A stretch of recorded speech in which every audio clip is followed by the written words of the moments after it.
नमस्कार दोस्तों, स्वागत है आपका मासा ऑनलाइन के डिजिटल प्लेटफॉर्म पे, जहां हम सभी एग्जाम को फोकस करते हुए इंडियन ज्योग्राफी के बारे में पढ़ रहे हैं। अभी तक हमारी पिछली क्लासेस में हमने उत्तर पूर्वी हिमालय के कुछ पॉइंट के रूप में जाना था। आज हम देखने वाले हैं जो हमारे पिछली क्लास में कुछ चीजें छूट गई थी, उसको हम कंप्लीट करेंगे। लेकिन मैं आपसे ये कहना चाहता हूं कि हम थोड़ा क्विक रिवीजन कर लेते हैं जो उत्तर पूर्वी पहाड़ियों के बारे में हमने पढ़ा था। और मैं थोड़ा सा आपको पिछली क्लासेस के वीडियो के रूप में भी ध्यान दिलाना चाहता हूं कि हम अगर डेली बेसिस पे चीजें पढ़ रहे हैं, ठीक है, यानी कि डेली बेसिस पे कैसे कि अगर आप कोई भी चीजें डेली बेसिस पे यहाँ जो वीडियो चल रही है और उसको आप डेली अपनी कॉपी में नोट डाउन करते हैं या फिर मैप के थ्रू अगर आप पढ़ रहे हैं तो वो बहुत ही अच्छी बात है। अगर आप इस चीज को डेली पे छोड़ते जाएंगे, डिले करते जाएंगे, तो आप कोई ना कोई चीजें बहुत सारी स्किप करते जाएंगे दोस्तों। तो मैं ये कहूंगा कि आप डेली मैप वर्क करें। मैप में आपने जो भी चीजें लिखी है आप उसको एक आउटलाइन बना लो या अपने मैप में बना लो, ठीक है। आप जो भारत का मानचित्र है या राजनीतिक मानचित्र है उसको आप ले सकते हो, वहां से आप कर सकते हो। तो उत्तर पूर्वी पहाड़ियों में हमने देखा था कि जो हमारा हिमालय है, हमारे हिमालय का उत्तर पूर्वी एक्सटेंशन है, जो कि यानी कि हम कहें कि अगर हमारा हिमालय इस तरीके से फैला हुआ है, ठीक है, ये हमारा जो हिमालय का पूरा हिस्सा है। और यहां से हम देखते हैं कि जो हमारा नॉर्थ ईस्ट वाला जो इलाका स्टार्ट होता है, तो यहां से भी इसका एक्सटेंशन है। किस तरीके से एक्सटेंशन है, क्योंकि ये वाला जो पार्ट है दोस्तों हमने पढ़ चुके हैं, यानी कि जो हम कौन कौन से हिमालय के बारे में हम जान चुके हैं बहुत अच्छे से। अगर मैं आपको यहाँ पे थोड़ा सा ब्रीफली बताऊं तो हम हिमालय के दो प्रकार के रूप में जान चुके हैं। कौन कौन से प्रकार जान चुके हैं दोस्तों? हम हिमालय के दो प्रकार के विभाजन को बहुत अच्छे से पढ़ चुके हैं। ये तीसरा विभाजन है हिमालय का। हिमालय का एक विभाजन हम देख चुके हैं दोस्तों, भू आकृतिक विभाजन। मैं आज यहाँ पे आपको डिटेल में नहीं बताऊंगा। अगर आप इस चैनल पे नए हैं तो आप हमारे पुराने वीडियोस डले हुए हैं, उसको जाकर आप अच्छे से देख सकते हैं, तब जाके आपको ये वाली चीजें क्लियर होंगी, ठीक है। एक हमने देखा था भू आकृतिक विभाजन, और भू आकृतिक विभाजन में हमने चार हिस्सों में हिमालय को देखा था। सबसे पहले हमने देखा ट्रांस हिमालय, फिर उसके बाद हमने देखा ग्रेट हिमालय। ग्रेट हिमालय के बाद हमने देखा कौन सा दोस्तों? लघु हिमालय, ठीक है, यानी कि हमने स्मॉल हिमालय या फिर उसको हम कह सकते हैं, ठीक है, हमने देखा मिडिल हिमालय, हम बोल सकते हैं उसको, मध्य हिमालय भी बोलते हैं दोस्तों। उसके बाद हमने देखा शिवालिक हिमालय। तो इस चार हिस्सों में हमने हिमालय को डिवाइड किया। इन चार हिस्सों में भी हमने उसके भी प्रकार को देखा कि जो काराकोरम है, फिर लद्दाख है, फिर जास्कर है, फिर कैलाश रेंज है। फिर स्पेसिफिक हमने इसके बारे में भी देखा कि काराकोरम में क्या है, काराकोरम दर्रा है, केटू है, इस तरीके से हमने चीजों को जाना था, ठीक है। अब ग्रेट हिमालय में हमने कई तरह के माउंट देखे कि माउंट एवरेस्ट है, कि कंचनजंगा है, अन्नपूर्णा है, गौरी शंकर है, गणेश है, इस तरह की मकालू, इस तरह की कई चोटियों के बारे में हमने देखा। और वहीं हमने जो हमारा मध्य हिमालय है उसके बारे में भी जाना, शिवालिक के बारे में भी जाना। एक जो हमारा डिवीजन होता है, ये भू आकृतिक विभाजन हमने अच्छे से पढ़ा, ठीक। अब इसके बाद जो हमने पढ़ा था दोस्तों, पारदेशिक विभाजन पढ़ा था। क्या पढ़ा था? पारदेशिक विभाजन। और इसमें एक भूगोल वेता थे, उसका भी मैंने आपको नाम का जिक्र किया था कि जो सिडनी बनार्ड है, सिडनी बनार्ड, उसने क्या किया है? सिडनी बनार्ड ने यहाँ पे हिमालय का दो तरीके से हम कह सकते हैं विभाजन है। एक तरीके से जो विभाजन किया गया है वो स्टेट डिवीजन हम कह सकते हैं उसको। किस तरीके से?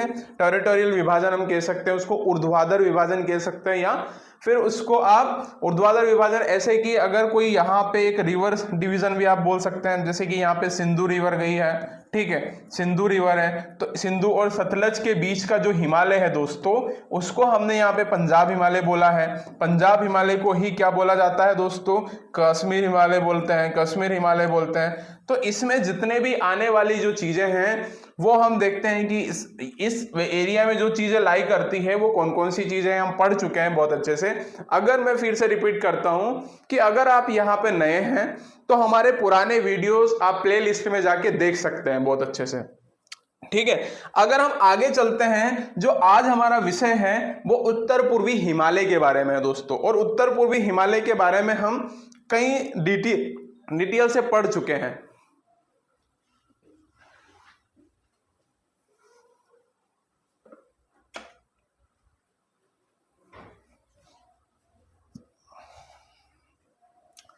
उत्तर पूर्वी हिमालय के बारे में हम दोस्तों बहुत ही डिटेल से हमने पढ़ा है पिछली क्लास में, लेकिन मैं चाहूंगा कि थोड़ा सा हम क्विक रिवीजन कर लें ताकि हम चीजों को रिलेट कर पाए आसानी से।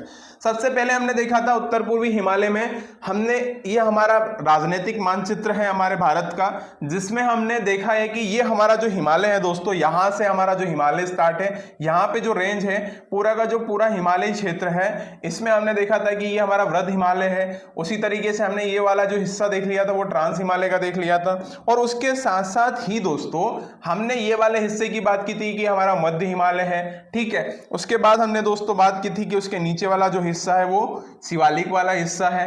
तो इस तरीके से हमने हिमालय को पढ़ा था यहाँ पे। और नेक्स्ट चीज जो आती है दोस्तों, उसमें हम देखते हैं कि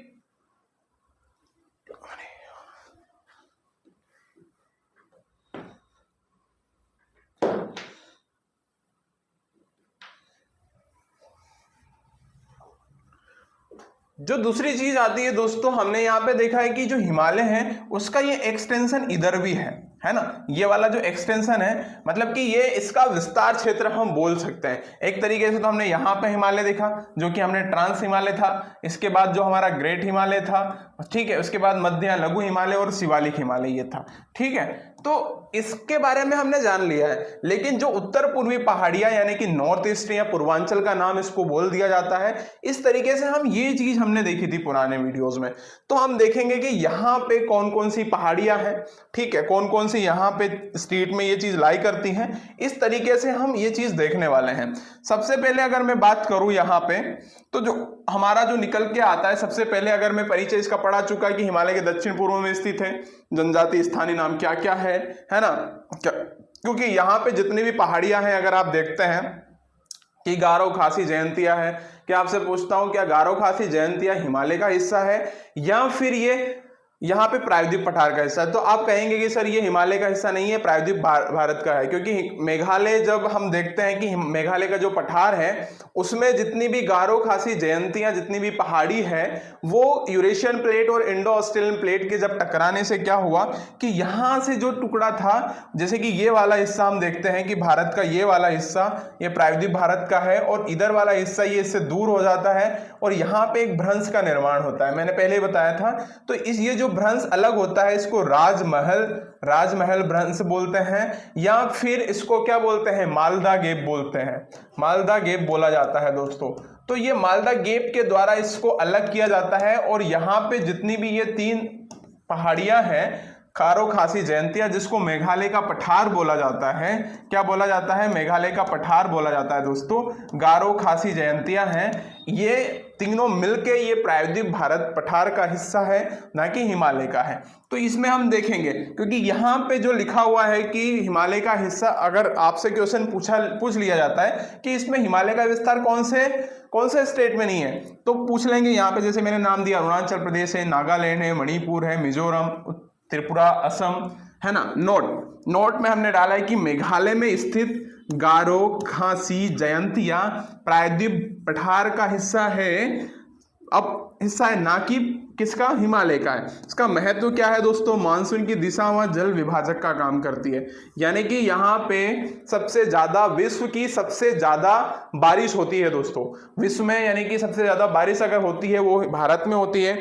और भारत में भी कहाँ पे होती है दोस्तों, वो मेघालय के मौसिनराम में या फिर चेरापूंजी में, पहले चेरापूंजी था, मौसिनराम है, और वो भी स्पेसिफिक कहाँ होती है दोस्तों, वो भी गारो खासी जयंतियों का, जो क्योंकि यहाँ पे क्या होता है कि मानसून के जितने भी बादल यहाँ पहुंचते हैं वो यहाँ पे फंस के रह जाते हैं और सबसे ज्यादा वर्षा यहीं कराते हैं। वो आगे हम देखेंगे इस वीडियो में कि किस तरीके से होती है। चलिए, तो ये हमारा थोड़ा सा इंट्रोडक्शन है, हमने इसमें क्या क्या देख लिया था, इसमें आप देख सकते हैं, आप इस यहाँ का स्क्रीनशॉट भी ले सकते हैं कि हमने देखा कि अरुणाचल प्रदेश में कौन कौन सी पहाड़ियां हैं दोस्तों। अरुणाचल प्रदेश में हमारी जो पहाड़ियां हैं, डाफला है ना, दाफला पहाड़ी है, मिरी पहाड़ी है, आभोर है, मिसमी और हमारी पटकाई बूम। हमने मिसमी और पटकाई बूम को बहुत अच्छे से देखा था। नागालैंड की पहाड़ी है, जो नागालैंड में है, नागा पहाड़ी है जो कि वहाँ की जनजाति के नाम पे रखी गई है दोस्तों। मणिपुर में मणिपुरी पहाड़ी है और बरेल पहाड़ी है। ये हमने कल हमारी जो पिछली क्लास में हमने देख चुके थे कि किस तरीके से मणिपुर में एक लोकटक झील है, और लोकटक झील कौन कौन से दो उनके बीच में है, दो पहाड़ियों के बीच में है। और जो मैं आपसे पूछूंगा कि जो लोकटक झील में है वो कौन सा नेशनल पार्क है, जो कि उस नेशनल पार्क का नाम क्या है, उस नेशनल पार्क में कौन सी हिरन रहती है, ये आप मुझे कमेंट बॉक्स में इसका आंसर देंगे दोस्तों। आज हम जो पढ़ेंगे दोस्तों वो मिजोरम, जो कि लुसाई और मिजो पहाड़ियां हैं यहाँ पे, असम में मिकिर और रेगमा पहाड़ियां हैं, मेघालय में गारो खासी जयंतिया है दोस्तों। आज हम देखने वाले हैं 3 स्टेट के बारे में। आज जो हमने कल देख चुके हैं हमारे जो आने वीडियो में, पिछले वीडियो में हमने अरुणाचल प्रदेश, नागालैंड और मणिपुर को पढ़ लिया था। आज मिजोरम, असम और मेघालय को हम देखेंगे, यहाँ की जितनी भी पहाड़ियां हैं उनके बारे में हम आज जानेंगे दोस्तों। चलिए आगे बढ़ते हैं और देखते हैं कि इसमें क्या क्या चीज होने वाली है हमारे लिए, जो हमारे एग्जाम के पर्पज से उपयोगी है, क्योंकि यहां से अधिकांश क्वेश्चन पूछे जाते हैं दोस्तों। ठीक है, मैं अगर आप मैप से बताऊं तो यहाँ पे जो हमारा अरुणाचल प्रदेश है दोस्तों, ये वाला जो हिस्सा है अरुणाचल प्रदेश का हिस्सा है दोस्तों। ठीक है, अगर मैं यहाँ पे मैप अरुणाचल प्रदेश, ये वाला जो हिस्सा है, ये वाला पेन, आप लोगों के कमेंट अगर आते रहेंगे तो हम उसमें चीजें को सुधार करते जाएंगे दोस्तों। क्या होता है कि अगर आप कोई भी किसी तरह का सजेशन देना चाहे तो आपका सजेशन हमारे लिए बहुत अच्छी बात रहेगी, ताकि हम इस चीज को सुधार सके कि आप, क्योंकि आपको वीडियो तो आपको देखना है। अरुणाचल प्रदेश है दोस्तों, यहाँ से जो जितनी भी पहाड़ियों के बारे में हमने देखा था कि डाफला मीरी, मिसमी, पटकाई बूम, ठीक है, इस तरह के से पहाड़ियों को हमने देखा था। ठीक है, ये वाला जो हिस्सा है वो हमारा अरुणाचल प्रदेश का है, डाफला मेरी, आभोर, मिसमी। मैं यहाँ पे लोग एक बार आपको यहीं पे इसको समझा देता हूँ कि कौन कौन सी पहाड़ियाँ कहाँ पे स्थित है। ठीक है, अगर हम देखें यहाँ पे तो यहाँ पे डाफला, बस मैं आपको वीडियो में ही, ये मैप में ही बता दूंगा कि कौन सी पहाड़ी कहाँ पे स्थित है। डाफला है ना, यहाँ पे मीरी, यहाँ पे आभोर, ठीक, यहाँ आभोर है दोस्तों, यहाँ पे मिसमी है, मिसमी थोड़ा सा ऊपर नीचे हो सकता है, यहाँ पे पटकाई बूम है ना। इस तरीके से ये पहाड़ियां यहाँ पे स्थित है, जो कि अरुणाचल प्रदेश में स्थित है। ठीक, हम नेक्स्ट स्लाइड में हम देखेंगे कि हमने जो देखा मणिपुर, मिजोरम, हमारा जो छूटा हुआ मेघालय, उस पार्टी को देखेंगे। चलिए आगे देखते हैं कौन कौन सी चीजें हमारे लिए उपयोगी होने वाली है। अरुणाचल प्रदेश में जो पहाड़ियां हैं, मिसमी, भारत, चीन और म्यांमार सीमा पे हम देख चुके हैं इसको बहुत अच्छे से। ठीक है, भारत, चीन, म्यांमार सीमा पे है। चीड़ कोणधारी वन व बांस है, सबसे ऊंची चोटी है। डाफला बम चोटी है, यहाँ पे ब्रह्मपुत्र नदी का प्रवेश द्वार है। अगर आपसे पूछे जाए कि ब्रह्मपुत्र नदी का प्रवेश द्वार कौन सी पहाड़ी है तो वो मिसमी पहाड़ी है दोस्तों। ठीक है, आगे देखते हैं, आगे हमारे लिए क्या है कि पटकाई बूम है, अरुणाचल प्रदेश के दक्षिण पूर्व और नागालैंड में है। बांस, चीड़ आदि के वृक्ष यहाँ पे पाए जाते हैं दोस्तों। नेक्स्ट जो हमारी स्लाइड है, नागालैंड में नागा पहाड़ियां हैं, नागालैंड व मिजोरम में स्थित है। सर्वोच्च चोटी यहाँ पे माउंट सरावती है दोस्तों। यहाँ पे ये आप इसको करेक्शन कर लीजिएगा, यहाँ पे क्या है, सरावती है, सारवती नहीं है, सरावती है। ठीक, नागालैंड की राजधानी कोहिमा, ये वेरी वेरी इंपॉर्टेंट है। कोहिमा जो है सबसे पूर्वी राजधानी है दोस्तों। क्या है, सबसे पूर्वी राजधानी है। आगे देखते हैं कि अब हमारा जो यहाँ पे लोकटक झील है, लोकटक झील मोइरंग मणिपुर लाइन ऑफ मणिपुर कहलाती है।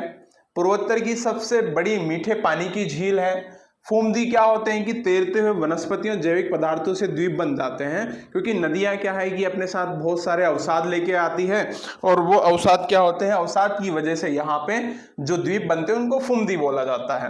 केबुल लामझाओ यहाँ पे राष्ट्रीय उद्यान है, जो तैरता हुआ राष्ट्रीय उद्यान है, विश्व का एकमात्र है। ठीक है, मणिपुर के नृत्य करने वाले हिरण संगाई, जिसको हम रूसवोर्स एलडी के नाम से भी जानते हैं, यहाँ पे डांसिंग डियर भी बोला जाता है, का अंतिम प्राकृतिक आवास है। मतलब इसका मतलब है कि ये बहुत ही ज्यादा इंडेंजर्ड स्पीसीज में आता है दोस्तों। रामसर आर्द्र भूमि है, रामसर आर्द्र भूमि में इसको 1990 में इसको क्या किया गया था, रामसर साइट में जोड़ा गया था, और 1993 में मॉन्ट्रेक्स रिकॉर्ड में। तो सर ये क्या है, रामसर साइट क्या है, मैंने उस दिन बताया था कि ईरान का एक शहर है, ईरान का एक शहर है रामसर, ठीक है। रामसर, वहां पे एक कन्वेंशन होता है, एक कन्वेंशन होता है वहां पे, कन्वेंशन का जो कन्वेंशन होता है दोस्तों वो होता है वो 1971 में, ठीक है, 1971 में होता है। वहां पे जितने भी आर्द्र भूमि से संबंधित जितनी भी जगह है उनको कंजर्व करने के लिए यहाँ पे एक कन्वेंशन होता है, ठीक है, आर्द्र भूमि स्थलों को सुरक्षित करने के लिए। उसमें से भारत जो है अपनी जो भूमिका है 1982 में दर्ज करवाता है और यहाँ पे लागू कर देता है दोस्तों। उसके बाद से कई सारे ऐसे स्थल है जो कि 80 के भी प्लस यहाँ पे आर्द्र भूमि स्थल बन चुके हैं। उसमें से जो हमारा है रामसर आर्द्र भूमि है वो 1990 में ऐड होता है, और मॉन्ट्रेक्स रिकॉर्ड ये कहता है कि यहाँ पे जो ज्यादा खतरे में जो भी यहाँ पे आर्द्र भूमि स्थल है उनको हम मॉन्ट्रेक्स रिकॉर्ड में रखेंगे। तो मैं आपसे एक क्वेश्चन पूछता हूं जो जिसका जवाब आपको कमेंट बॉक्स में देना है और बताना है कि भारत में ऐसे कितने जो कि आर्द्र भूमि स्थल हैं जो कि कहां पे है, मॉन्ट्रेक्स रिकॉर्ड में है, ठीक है। क्योंकि रामसर साइट जो है हमारा लोकटक झील को कहां पे मॉन्ट्रेक्स रिकॉर्ड में रखा गया है 1993 में, ठीक है। आपको क्लियर हुआ होगा, एक तो कहां पे है रामसर पूछ लिया जाए तो रामसर जो है ईरान में है, एक कन्वेंशन हुआ था 1971 को, आर्द्र भूमि से रिलेटेड था, 1982 में भारत में लागू हुआ, ये कहां पे लागू हुआ, भारत में लागू हुआ। और आर्द्र भूमि दिवस कब मनाते हैं, तो आर्द्र भूमि दिवस जो है 2 फरवरी को मनाते हैं दोस्तों। तो आपको यहां से कई सारी जो चीजें हैं वो क्लियर हुई होगी आपको, ठीक है। आगे चलते हैं, आगे क्या है, आगे हमारा जो होने वाला है दोस्तों वीडियो, इसमें स्लाइड बरेल की पहाड़ियां असम और मणिपुर सीमा पर यह स्थित हैं और आर्कियन क्रम की चट्टानें हैं। अब आर्कियन क्रम की चट्टानें हम बारे में बहुत डिटेल से पढ़ चुके हैं, तो आप समझ सकते हैं कि किस तरह की यहाँ पे चट्टानें होंगी, ठीक है। आगे हम देखते हैं, आज हमारा जो ये है यहाँ से स्टार्ट होगा कि जो असम में मिकिर की पहाड़ियां हैं, ठीक है, असम में क्या है, मिकिर की पहाड़ियां दोस्तों। यहाँ पे हम देखते हैं कि असम में मिकिर की पहाड़ियां, मिकिर जनजाति है जो कि झूम कृषि करती है। झूम कृषि क्या होती है दोस्तों, कि जो भी जनजाति होती है वो एक स्थान पे रहती है जहां पर भूमि की बहुत ज्यादा फर्टिलिटी रेट होता है, यानी कि फर्टाइल भूमि होती है, उपजाऊ भूमि होती है, उपजाऊ भूमि होती है। जब तक उसकी उत्पादकता रहती है, उपजाऊता रहती है, वो लोग वहां पे रहते हैं।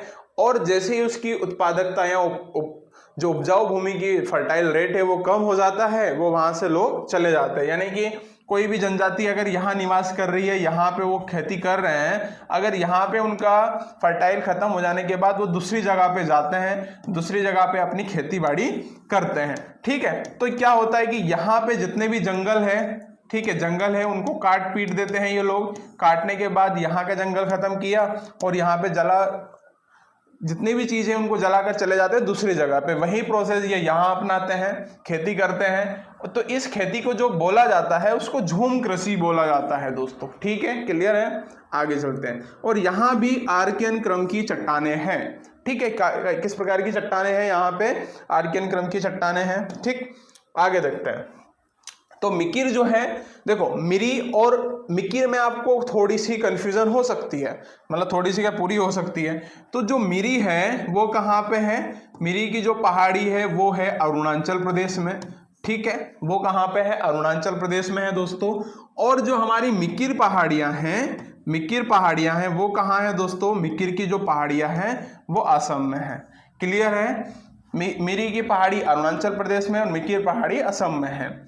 आर्कियन क्रम की चट्टानें हैं यहाँ पे, ये भी क्लियर हो गया होगा आपको। चलिए आगे देखते हैं, आगे क्या है कि मेघालय, जिसको पूर्व का स्काउटलैंड भी कहते हैं दोस्तों। इसकी खूबसूरती के लिए इसको क्या बोला जाता है, पूर्व का स्काउटलैंड। ये भी इंपॉर्टेंट है आपके लिए कि इसको क्या बोला जाता है। यहाँ पे मेघालय के पठार को पूर्व का स्काउटलैंड बोला जाता है। मेघालय पठार का नाम और क्या क्या है, उत्तर पूर्वी का पठार बोलते हैं, कार्बी एंग्लो पठार बोलते हैं। क्या क्या बोलते हैं? अगर मेघालय पठार का नाम, मेघालय से रिलेटेड कितनी आपके पास जानकारी हो गई? देखो मेघालय से रिलेटेड आपके पास कितनी जानकारी है कि इसको पूर्व का स्काउटलैंड बोलते हैं दोस्तों। क्या बोलते हैं? पूर्व का स्काउटलैंड, स्काउटलैंड बोलते हैं। एक चीज ये आपके पास हो गई है ना, स्काउटलैंड बोलते हैं। और दूसरी चीज क्या है? यहाँ पे इसको कार्बी एंग्लो पठार बोलते हैं, कार्बी एंग्लो पठार बोलते हैं दोस्तों। उसके साथ साथ यहाँ पे उत्तर पूर्वी का पठार भी इसको बोला जाता है, उत्तर पूर्वी का पठार बोला जाता है। ठीक, उत्तर पूर्वी का पठार बोला जाता है। तो ये सारी चीज आपको मेघालय के बारे में याद रखनी है। ठीक है, प्रायद्वीप पठार का हिस्सा है। वेरी वेरी इंपॉर्टेंट है कि मेघालय का पठार जो है किसका हिस्सा है? वो मेघालय का जो पठार है वो प्रायद्वीप भारत का हिस्सा है। यूरेनियम, कोयला, लोहा, अयस्क आदि यहाँ पे पाए जाते हैं प्रचुर मात्रा में।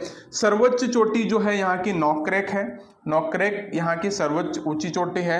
मालदा भ्रंश द्वारा अलग होता है। ये मालदा भ्रंश क्या है सर? तो हमने यहाँ पे डिस्कस किया था पहली वाली स्लाइड में। अगर देखा जाए तो हमने देखा था कि मैं एक बार आपको फिर से भारत का राजनीतिक मानचित्र दिखाता हूँ और उसमें बताता हूँ कि ये मालदा गैप क्या है ना। मालदा गैप क्या है दोस्तों? यहाँ पे आपको नजर आ रहा होगा भारत का ये वाला हिस्सा। ठीक है, यहाँ पे ये वाला जो हिस्सा है दोस्तों, इसी को मालदा गैप बोलते हैं। ये वाले जो हिस्से को ही मालदा गैप बोला जाता है। क्योंकि क्या हुआ था कि जब यूरेशियन प्लेट है एक, ठीक है, एक इंडो ऑस्ट्रेलियन प्लेट है। तो ये जब प्लेट अलग होती है, यानी कि भारत का ये वाला जो हिस्सा है, इस वाले हिस्से को हम क्या बोलते हैं? इस वाले हिस्से को हम बोलते हैं प्रायद्वीप भारत का हिस्सा। तो ये जो वाला हिस्सा है, जब आपस में दो प्लेट टकराई तो जो यूरेशियन प्लेट है और इंडो ऑस्ट्रेलियन प्लेट है वो आपस में एक जो हिस्सा इसका इधर रह गया, जिसको प्रायद्वीप भारत का जिसको हिस्सा माना जाता है मेघालय के पठार को। यहाँ है ना, ये मेघालय है यहाँ पे, और गारो खासी जयंतिया यहाँ पे स्थित है। तो ये जो है इस गैप को ही राजमहल गैप, है ना, राजमहल गैप बोलते हैं, या कि मालदा गैप बोलता जाता है। ठीक है, तो आपसे पूछ सकते हैं कि हिमालय जो है, जो मेघालय का पठार है, प्रायद्वीप भारत से किस तरह से अलग होता है? तो राजमहल का भ्रंश यहाँ पे मालदा गैप आप उसको नाम दे सकते हैं। क्लियर है? चलिए, उसके बाद जो हमारा आगे है और क्या क्या दे रखा है दोस्तों, इसमें देखते हैं कि हमारी जो नेक्स्ट, आपको यहाँ पे चीजें अगर कुछ ऐसा लगता है तो आप उसको बता सकते हैं। ठीक है, चलिए अब यहाँ पे हम देखते हैं कि तीन जो पहाड़ियां हैं दोस्तों, कहाँ पे? मेघालय में। जैसे कि मैं अगर बोलूँ यहाँ पे, ये मेघालय का हिस्सा है हमारा, है ना। मेघालय में यहाँ पे तीन पहाड़ियां हैं दोस्तों। यहाँ पे अगर मैं बोलूँ, यहाँ पे ये मेघालय इस तरीके से है। यहाँ पे तीन पहाड़ियां हैं। कौन कौन सी पहाड़ियां हैं आप सब जानते हैं। तीन पहाड़ियां कौन कौन सी हैं? गारो, खासी, जयंतिया। यहाँ पे गारो, खासी, है ना, और जयंतिया। ये यहाँ पे तीन पहाड़ियां स्थित है, जो कि उन जो जनजाति यहाँ पे निवास करती है उन्हीं के नाम पे ये इन पहाड़ियों का नाम रखा गया है दोस्तों। क्लियर है? चलिए, तो ये जो तीनों पहाड़ियां हैं यहाँ पे एक कीपनुमा जो है वो बनाती है, संरचना बनाती है। तो यहाँ पे जितने भी बादल आते हैं, मानसून लेके आते हैं, तो यहाँ आके वो फंस जाते हैं, तो इसे कीपनुमा आकृति बनाती है। क्लियर है? और दूसरी चीज, यहाँ पे इन तीनों पहाड़ियों को मिला के ही क्या बोला जाता है? मेघालय पठार का निर्माण होता है। ठीक है, इन तीनों पहाड़ियों को ही मिला के मेघालय के पठार का निर्माण होता है दोस्तों। ठीक है, आगे देखते हैं। चलिए, आगे क्या है कि यहाँ पे तीन कीपनुमा पहाड़ियां हैं, गारो, खासी, जयंतिया हैं। ठीक है, अब आगे हम देखते हैं कि भारत में गारो पहाड़ियां कहाँ है? तो पश्चिम मेघालय में स्थित है। सर्वोच्च शिखर कौन सा है? नोकरेक। हमने देखा था, नोकरेक के बारे में देखा था हमने कि जो नोकरेक है वो बायोस्फीयर रिजर्व है, जो कि कहाँ पे है? गारो पहाड़ियों पे। अगर स्पेसिफिक भी पूछ लिया जाए कि नोकरेक की जो पहाड़ी है वो कहाँ पे है, तो वो गारो पहाड़ी पर है ना, गारो पहाड़ी पर नोकरेक बायोस्फीयर रिजर्व वहां पे स्थित है। ये भी ध्यान रहेगा। यहाँ पे जैव विविधता स्तर 2 है कि नोकरेक बायोस्फीयर रिजर्व है, और बालपक्रम, ये पूछा गया है दोस्तों। बालपक्रम जो है नेशनल पार्क, वो कौन से स्टेट में है? तो वो कहाँ पे है दोस्तों? मेघालय में है। ठीक है, चलिए आगे देखते हैं। आगे क्या है, आगे हमारा जो है खासी जयंतियां।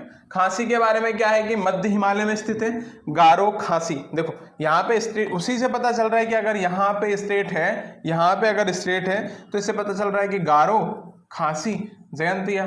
तो ये इसके पश्चिम में है, ये मध्य में हो गया, ये सबसे उधर पूर्व में हो गया। ठीक है, तो मध्य मेघालय शिलोंग में स्थित है। चेरापूंजी और मोसिनराम दोनों ही यहाँ स्थित है। कहाँ पे है, यहाँ पे। चेरापूंजी और मोसिनराम दोनों ही यहाँ पे स्थित है दोस्तों, दोनों ही ये जगह यहाँ पे है। एक मोसिनराम, ठीक है, मोसिनराम, और यहाँ पे ही चेरापूंजी।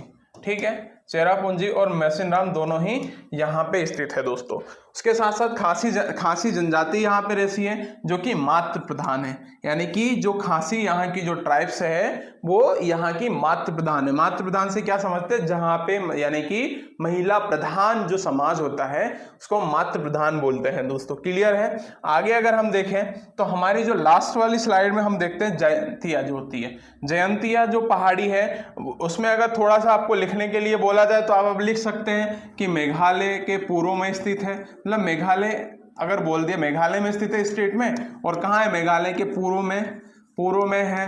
ठीक, और यहाँ का जो है ये कौन सी प्रायद्वीप भारत का हिस्सा है, प्रायद्वीप भारत का हिस्सा है, प्रायद्वीप भारत का हिस्सा है। ठीक है, और ये मेघालय मतलब कि इतनी चीजें आप अगर एमपीपीएससी में भी इस तरह का क्वेश्चन आ जाता है पहाड़ियों से संबंधित तो 2 मार्क्स में आप इसको सफिशिएंटली लिख सकते हैं। आप मैप बना करके भी तीनों पहाड़ियों को बता दें, और स्पेसिफिक अगर आपको जयंतियों के बारे में बताना है तो इस तरीके से आप चीजों को बता सकते हैं।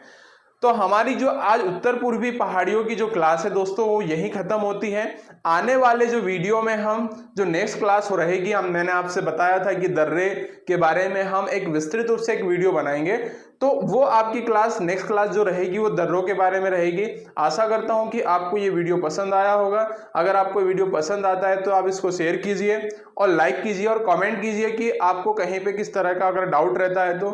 थैंक यू सो मच, धन्यवाद दोस्तों।